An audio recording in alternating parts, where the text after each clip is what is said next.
that one, but let's be realistic. It's Shanks. We know it's Shanks. It can't be anyone else. MVP of Game 2, I'll tell you right now, it has to be Shanks. Welcome to Pick Ban for Game 3. And Orcs, RNG are once again on the blue side. I think that's important. Yeah, give them more freedom to target some bans at specific things from WE. They've gone back to the Clister ban, the Gnar ban, and the Silas we saw in that Game 1, which obviously RNG did win. And WE opting to ban both the Gwen and the Lissandra, so a bit of a change of pace from what we saw before. Yeah, very much so. With the Zeri left open, though, RNG have an easy 80 carry lock-in. Not a lot of teams are willing to give this one over to RNG, but, or should I say any team, but Gala, who's only played one game of it, will finally get another chance to shine. Yeah, I mean, this pick, super strong right now. Not at its strongest we've seen. Obviously, on 12-12, did take some nerfs just to tone it back, but still an exceptional 80 carry. And the question is, what will WE do to respond to this pick? What answers will they have in play that will just make Gala's life difficult? We see the Jinx come in first and foremost for Shinx, so something that does have a decent range advantage. Question is, what will they follow up on here? Nautilus makes a lot of sense, right? A high mobile 80 carry, having that point and click stun can do a lot of favors. I feel like especially with what we saw in the first game too, second game, the ease of access here is Nautilus, Jinx locked in. Okay, next steps here. Xiaohu, Lissandra's banned against him. His second most played is Ahri. It's not going to be the Azir early rotation, which kind of feels nicer to see him on something that can have a little bit more earlier access, but do I speak too soon, Orcs? Yeah, toying with their options as well. I mean, we've seen Wei bring out the Vi before, but it looks like they're just going to lock that Ahri. And as we kind of expect, right? Two of the big answers to Ahri are Lissandra and Silas. They're both banned. And we might see Wei follow up with the Vi. I love this combo. EDG were one of the first to play it. It's like the Vi can ult a target, and Ahri can just guarantee that she'll be there as well to follow up. Really strong combo. And an aspect of it is it denies away part of the strength of what can target Zeri, right? If you have a Vi and an Ahri to pin down this 80 carry, it can be a bit painful. So a bit of denial, but also their own tools. Yeah, again, like this 3 stacks seems so strong as a first rotation for RNG. For WE, going back to something that did so well in the last game, but more importantly, syncs up well with the bottom lane as well. It does feel like WE are going back to more team fighting here. Orcs, more of the late game component. Yeah, a lot of 5v5 aspect. The Swain benefits, the more targets he can be hitting, the better it is for him. Whereas RNG, a lot of poke, a lot of pick so far, but still not too shabby in the team fights if they can get on the right target. I do like the Swain pick though. WE gonna start to target away the supports on the side of RNG. Yep. See, Alistair first and foremost. Obviously, Nautilus has been denied. Be interested to see if they fear like a Yuumi pickup. Like, bear in mind, there's plenty of engage on RNG with that Ahri Vi. You could go for something like a Yuumi, as much as it might be risky in the bot lane, would make your scaling insane. Ming hasn't played it yet. Other time, I believe, we saw something like the Karma come through Orcs. So, maybe one Enchanter for another here, depending on Ming's playstyle.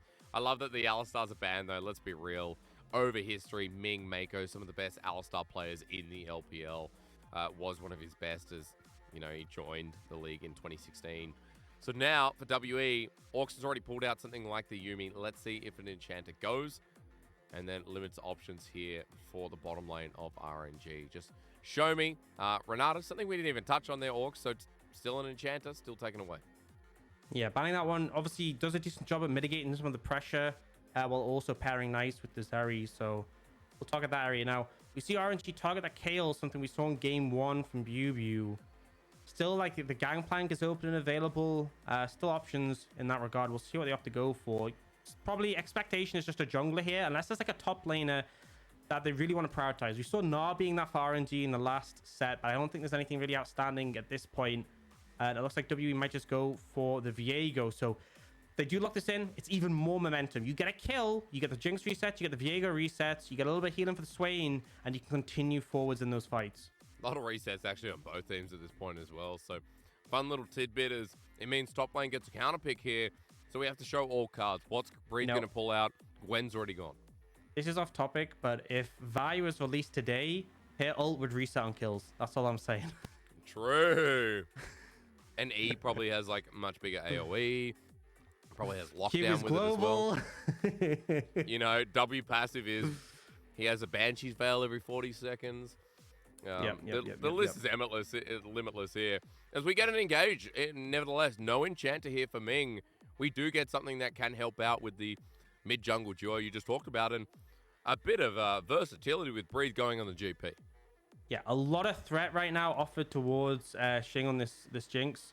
The GP completely makes sense. We're going to see the Sejuani coming out from BB, so really bulky tank when it comes to those team fights. Able to soak a lot of damage, but not the best lane into GP, just because the fact that obviously your stuns can't have the greatest effect because of the RNGs, but still expect BB to scale up nicely.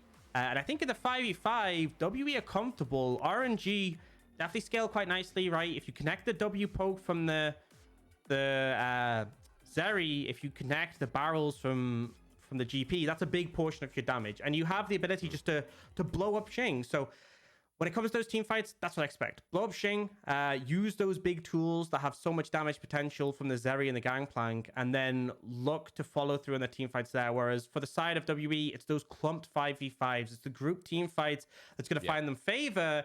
But ultimately, if one of the teams gets a lead, it's really going to make their objective a lot easier. Yeah, I feel like getting the ball rolling here is going to be the fun part about this third game. Early game so far has been pretty controlled by WE. I feel like game 1 and game 2, we have been singing the praises of WE in game 1 being able to stem scaling and keep the game at an even flow. Game 2, being able to accelerate and pull out the win conditions that we set up here, Orcs, or more specifically that you set up. In game number 3, getting the game snowballing. You've already complemented RNG's mid-jungle here with the Vi-Ari combination that seems very unique, but is not unique to RNG at this point as well. More so, they've done it better than a lot of other teams in the world. And I need to point out that Wei is 3-0 on this Vi too. So a lot of reputation coming through from RNG, and that's exactly what will be lost if WE hit them hard here. RNG are 4-2. They haven't played as many series as other teams in the league, but still, they need to start catching up to some of the big dogs, where WE are looking for their first series win. Can they finally cross the line? Can WE get rid of parts of the wooden spoon and get respect not only from the audience, but from everyone across the world? I truly hope so, because WE have had a rough time. That they absolutely have. Not the best split. In RNG, 4-2 is a respectable score, and the fact they haven't played many series gives them a chance to make their score better. But if they drop a series against WE, they'll be 4-3, and suddenly doesn't look quite as sharp compared to 5-2. We'll see how it ends up playing out. Ultimately, a lot of ganking power from this Vi. We've seen it before. If you can connect that Q, really can do quite a bit of damage in the early levels of the game. So we'll see if they opt to try and make some plays happen. They have set up, mid and bot. You have CC to make things happen. Definitely potential for an early gank from Wei to happen in either of those areas. As Ward spotted out for WE on the bottom side. Not cleansed away. Lens, thank you so much. She's going to get the first ward. While a Ward spotting out Breathe on the top side, and we'll know that it is a bottom side start here from Wei. So just a bit of an information game to kick off this one, Orcs, and especially since we do have the Vi and the Viego, the snowballing effect that you said is important to this Game 3's winner. Feels like it is going to be coming from the jungle, where we start discussing merit. Yeah, I think the junglers are the ones who can really have an impact on the lane. The expectation is mid. Xiaohu's going to have some pressure early. Sway needs a little bit more levels to get going. Shorter cooldown in his Q. Bot lane, a lot of trading back and forth. Expect the Jinx to have that early prio. And bear in mind, the way this Leona Nautilus matchup plays out is generally the Nautilus wants to Q whenever the Leona goes for the E. Oh, but that's a heavy trade. It is. Ignite comes down. Cleanse burnt by Gala again. In the early laning phases of Kalista last game, Gala did the exact same thing, but this time, so much more bounty, so much more power from WE. Yeah, I mean, they get the level 2 first and they punish Heal, doing a great job. And remember, Glacial Augment and the Nautilus, neither of those really affected by Cleanse at all. The Cleanse was just to remove the debuff, the Ignite burn, and now a big wave. Portion of it going to be missed at least. Ming's going to collect, but yeah, not ideal for Gala. A cannon wave, but you're right. Like, those minions are going to be cleaned out by 3 or 4 more after that. So Ming at least will have more CS, or at least the same as Gala, to open up this early game. But the bottom lane sets itself up nicely in the 2v2 as Wei is now going to be ganked as well, right on top of the Scuttle Crab. He gets it in the end, but taking this trade with Beisheng as he shreds the armor.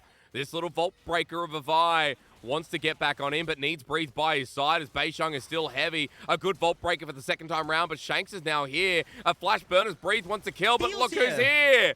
Heal came all the way up from bottom lane to say howdy.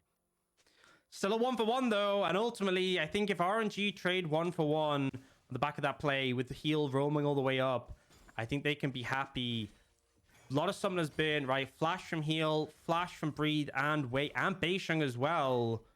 Both top laners get a kill, but obviously, you know, you're more happy about your GP getting the kill, even if the Sejuani does get those double buffs. True, not losing anything from the wave, right? So feels like top side here for Breathe, going to be just fine as the wave continues piling in. But look at the replay, because we're starting with top for some reason, where Breathe got a massive wave shoved in. Oh, and he's sacrificing it. This is painful for any top laner. Oh. You have to miss out on all that farm. And the thing is, as much as you get the kill, the reward isn't that great. You know, the fact that your lane opponent also gets one. Breathe would have died without you is the sad thing to say on this situation. And those minions lost. Ultimately, we see BB making a bit of it back, but he has pushed the wave in. Breathe still going to be able to collect that cannon, and we'll end up about 7 CS up in the matchup. Yeah. So already a great start here for top side, and it balances out the earlier loss we saw in bot. Xing is 10 CS over his opponent at the moment too, so it does feel like we are now trading sides at this point in the game. Orcs, where Xing and Hill have a bit of lane dominance here. Gala is very much behind with his cleanse not up for another minute. And RNG right now sitting even in gold with WE in this final game as Beisheng starts trying to make a move once again.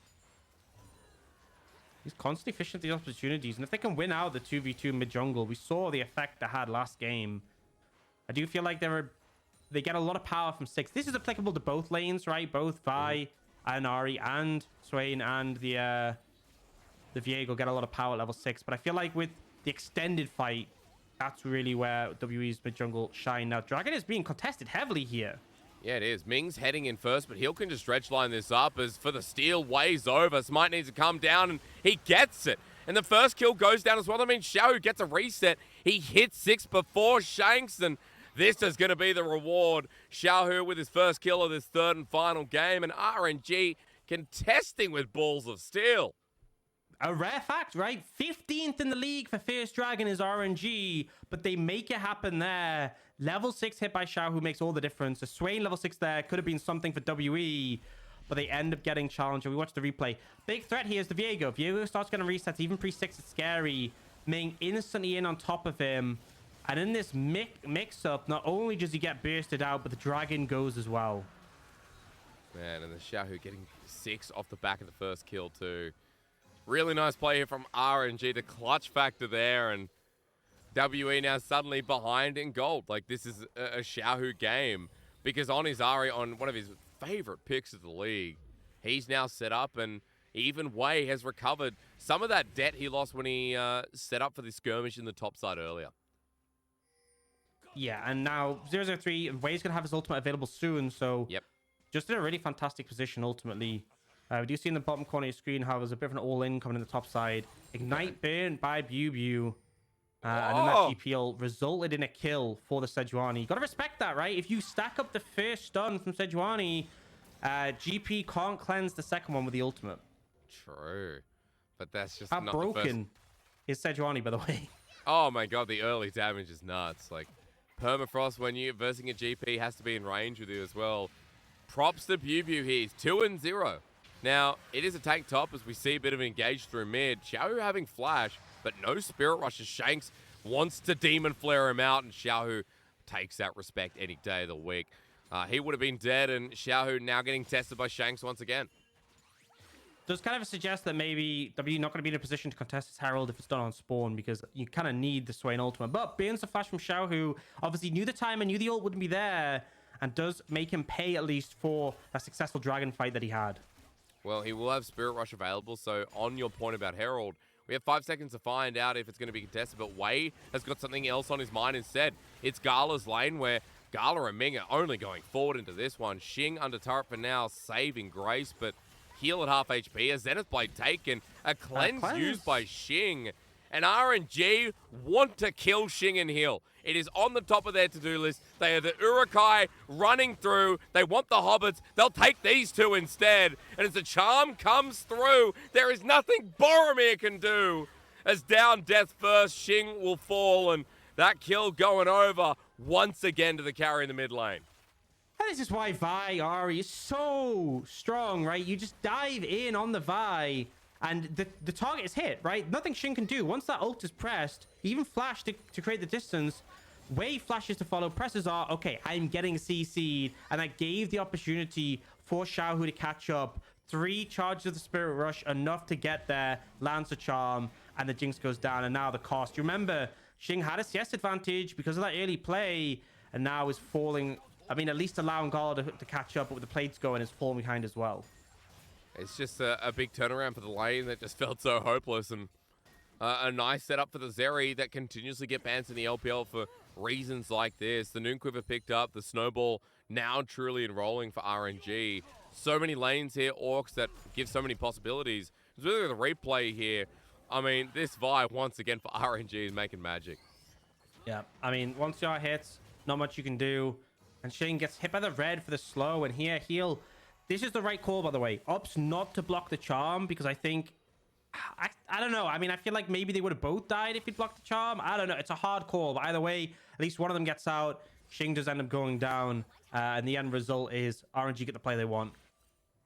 004, by the way. Wei has full kill participation if words could work today. So once again, we're talking about this Vi doing so much work on RNG. A lot of merit given over, and with his 2k gold lead in the early game, with Dragon coming up in 30 seconds, Orcs, Wei's in the perfect spot, and he's just waiting for Xing and Heal to step over. But I believe the Scrying Bloom either spotted him out or knew that things were a little bit too sus to stay that far out in lane. Yeah, you want to be careful, because, you know, it could just be an easy repeat, especially now that Ming has his level 6. If Xing gets caught by either the Solar Flare or the Ultimate Vi, he's stuck, and he will die, so...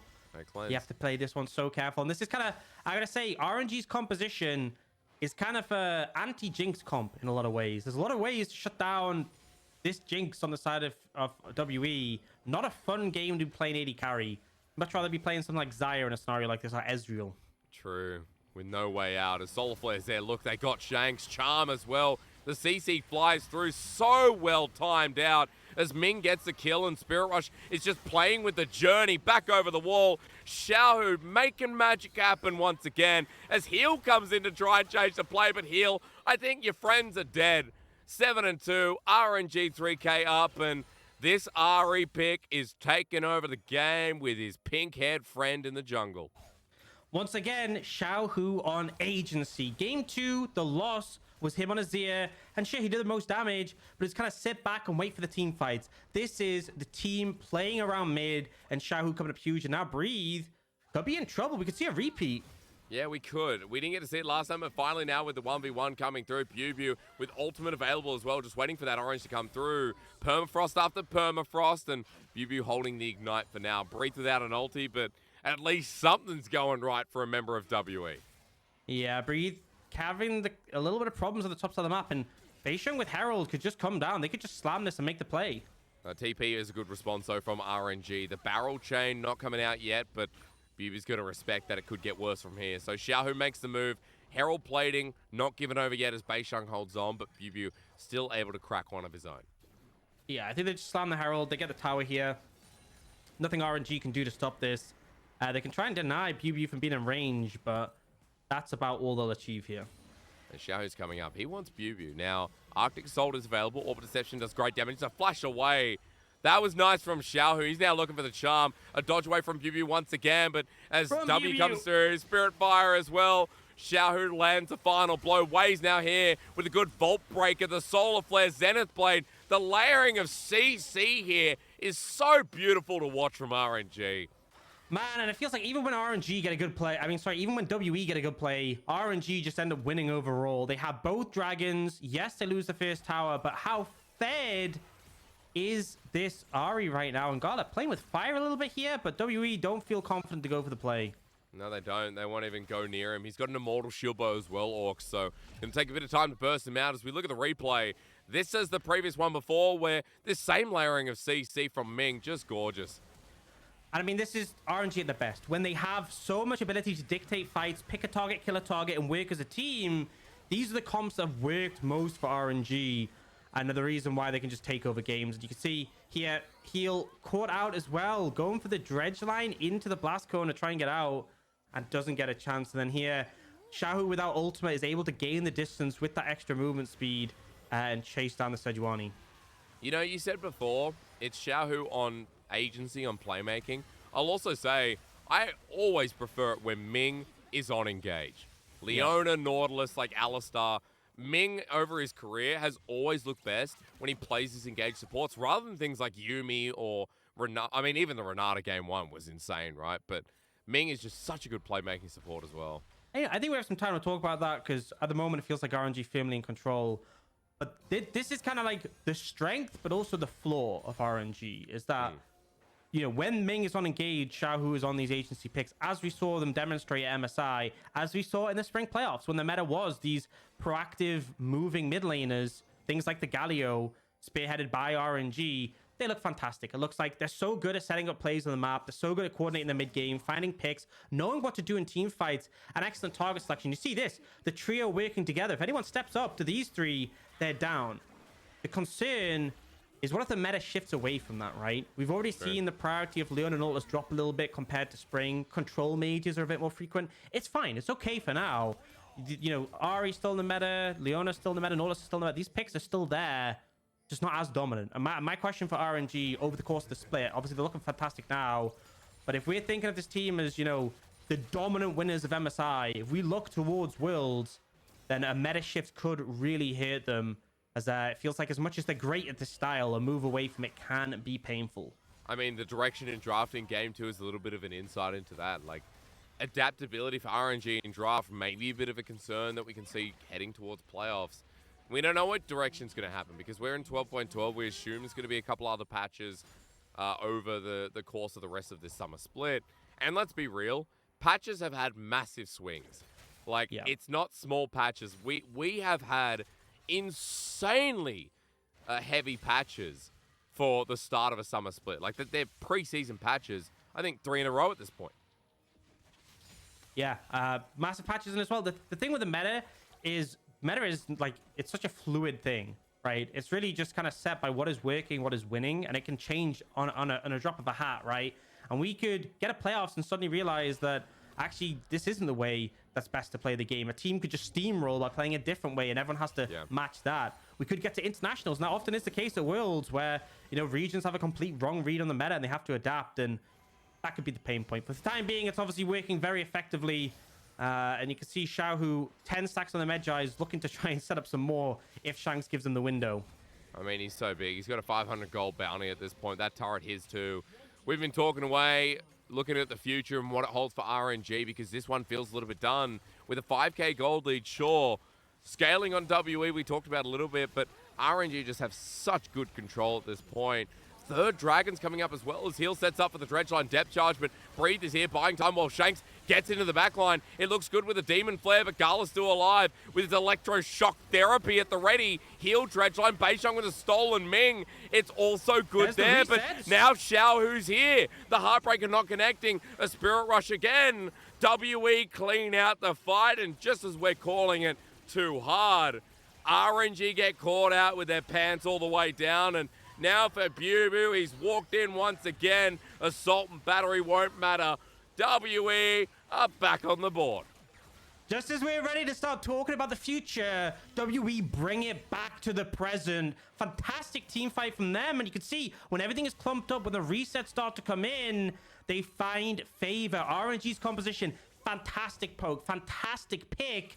But when it comes to that grouped up 5v5, just not quite as effective, and we'll see how the replay pans out. So initially, a lot invested onto the Leona, which might initially seem like a mistake, but Ari isn't here. Xiaohu's not there, and they managed to get this first initial kill. One member down off RNG and a reset and pocket heal. Fantastic dredge line into Leona CFC, dealing with double CC supports there as a result of the Viego, and that's when the resets happen. Yes, Xiaohu is still too much of an issue to take down with that mobility, but they get everyone else. And as you said, it's a reset not only for Beishang, but for Xing as well.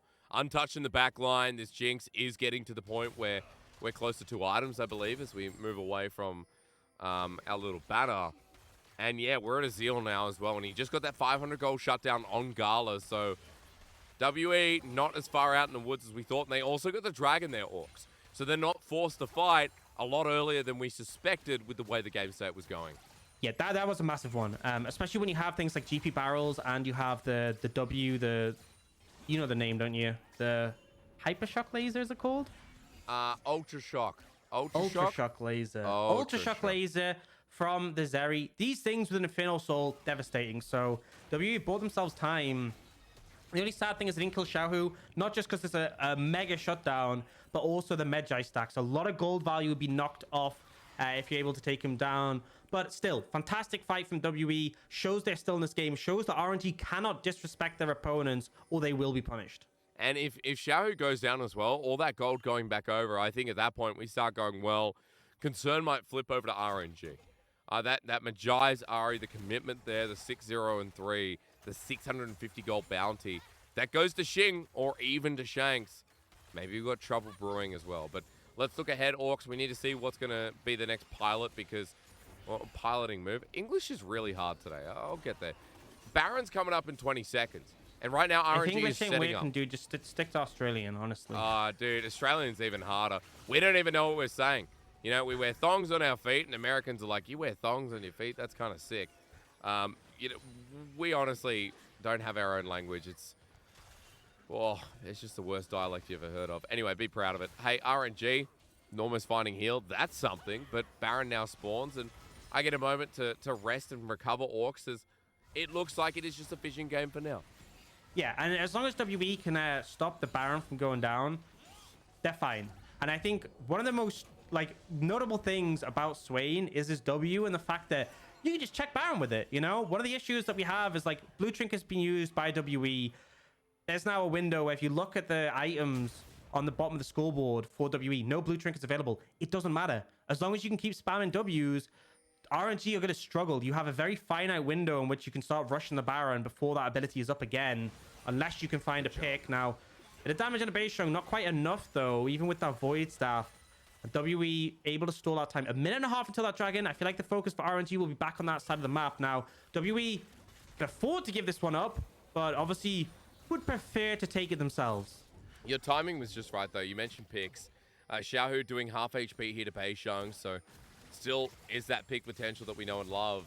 And for RNG heading up towards Baron, you can see right now, clearing away the vision is going to be the first priority, but WE are already calling the bluff, saying it's not going to happen, and heading straight down. You know what? Great restraint from Shanks. If I ever see anyone clearing wards in a Baron pit, I pop my W, and Shanks holds it because he's getting the reset off. I don't think I would have the same restraint, but regardless, Bright Light's completed for Shanks. Stopwatch in pocket as well. Big spike for the Swain, and it looks like they are posturing for this dragon, ready to take it. And RNG, they now have to try and push into the area, try and use some of their poke tools to find angles. If they get into a clumped 5v5 again, don't think it looks good for them. No, it doesn't. And on that ward as well, they know that RNG is still hovering around mid. Good vision from WE to set this up as Beishang wants that claw into Xiaohu, but he won't give it over. Hasn't popped the ulti either. Good restraint again as the Soul Flare's on top of Xing, who won't burn anything himself, but his heal takes a bit of a chunk from Xiaohu. This angle is becoming a bit of an issue. WE are trying to claw forward, but into the cannon barrage. They took so much damage, and Gala was a miss to getting even more down. WE at half HP across the board, and just like that, the poke, the pick, the power sends WE back to give RNG the third Drake. Great use of their poke. And I think ultimately the main reason that worked so well for RNG was they didn't engage. They didn't dive in and try and force the fight. And so as a result, you know, the Swain didn't get that much value. Shanks' ult just timed out. This is what WE want. They want you to dive into them, get up close and clumped with these champions that check melees, right? Swain and Sejuani are not fun to play against when you're in melee range. And so RNG just maintain the distance and manage to poke them out and get the objective now. 3 dragons to 1. RNG can just play for time, right? You have strong scaling. Lean into that Infernal Soul. If you secure that, it should be enough of a boost to carry through the rest of the game. And imagine Xiaohu with Infernal Soul as well. Like Xing without cleanse or Shanks getting caught out as well. You don't have time to use the stopwatch. Yeah, the Zeri W, right? It's already doing quite a bit as we get a real-time action piece on our screen. Gala's close towards the Infinity Edge as well, and that's when it skyrockets. So for RNG right now, Orcs, it's that Baron hover. You know, 4 minutes, we have to wait, and WE obviously want to pick here to try and turn the favor. But RNG, they're playing pretty defensive here and just waiting this time until Xiaohu joins. Yeah, just trying to push and make sure the RNG can't find anything for themselves. But RNG are just fine, just playing out the map. It's going to be very difficult to start the Baron against RNG's composition. The mobility they have to get in the pit, the fact that they have the cannon barrage. Whoa. Ming will just try and make sure nothing's going down. But they don't even feel like they have to risk enough to get in range. Gala still has his blue trinket. And when they see Xing show up mid, they know nothing's going on. Just kind of crazy to see Ming de-warding by himself. You know, a lot of support's been caught in that position before, so perfect timing coming through. Xing and Heal are by themselves mid. Good poke here from Gala. And he doesn't even have the Infinity Edge. I mean, Xing's at half HP in that scenario with the third item picked up, Orcs, and good little poke once again that forces WE to rethink their position. Yeah, we'll get some healing in, and we do see... on the replay, there was a cleanse burn by Xing. Oh, yeah. So that summoner being down quite substantial when setting up these plays, especially you have the charm as well. Now, Xiaohu. Oh, his position. No, he just walks by. It doesn't even flash, doesn't ulti. Just the wrong time in the wrong place. It ends up being Xiaohu being a little bit late on the trigger here. So opens up mid-turret Orcs at the very least, despite not being able to get the pick. Yeah, now still fishing for opportunities. And this is RNG doing a good job of using that poke, using that threat of pick to try and make things happen. WE grouping up now to respond. And he'll cut out. Oh, he's just dead. Okay, well, that's anticlimactic. A charm connects out of nowhere. And once again, Xiaohu is just becoming this legend within the series itself. Yeah, and now they can turn towards the Baron. Remember, they have fantastic ability to just on a dime turn off the Baron when they need. Now, Shanks should have his W up. They use the blue trinket to check. So there's no reason they have to rush in there until they see it started. See if Shanks pops that Visions of Empire in a second. Yeah, there it is. So they spot it out. They know the Baron's full HP. They don't have to do anything crazy like face checking it. And as much as it's a good pick for RNG, they won't be able to translate into much more than that mid-tier 2. Now, at least they're able to defend mid-tier 1, though. But, you know, for WE still, as you said, a lot of good scouting reticles. A lot of good things like the Vision of Empire from Swain. That keeps it safe for now. But Bubu's stealing red. Wei will not be happy about this, but there's nothing he can do as the pig runs away. Bye-bye, Bubu. Bye-bye. I love that skin, honestly.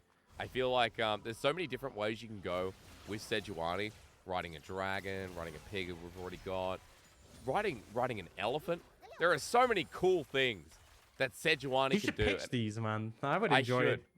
Yeah, the elephant one would sound sick. But I can't be on the design team because you know me, Orcs. Aphelios came out, and I lost half of my hair in 6 months. So I can't. You know, I just can't. I can't live like that. Well, let's jump in to the next dragon. Minute time. RNG if the securities have soul. But I think it goes without saying how much of a spike that would be. Now, we look at the items coming in. 16 stack Medgives for Xiaohu still. Just had the Mortal Reminder picked up for the GP and a crit cloak. Zeri on that coveted 3-item spike with Infinity Edge. Those Ultra Shock lasers going to be hitting like a truck.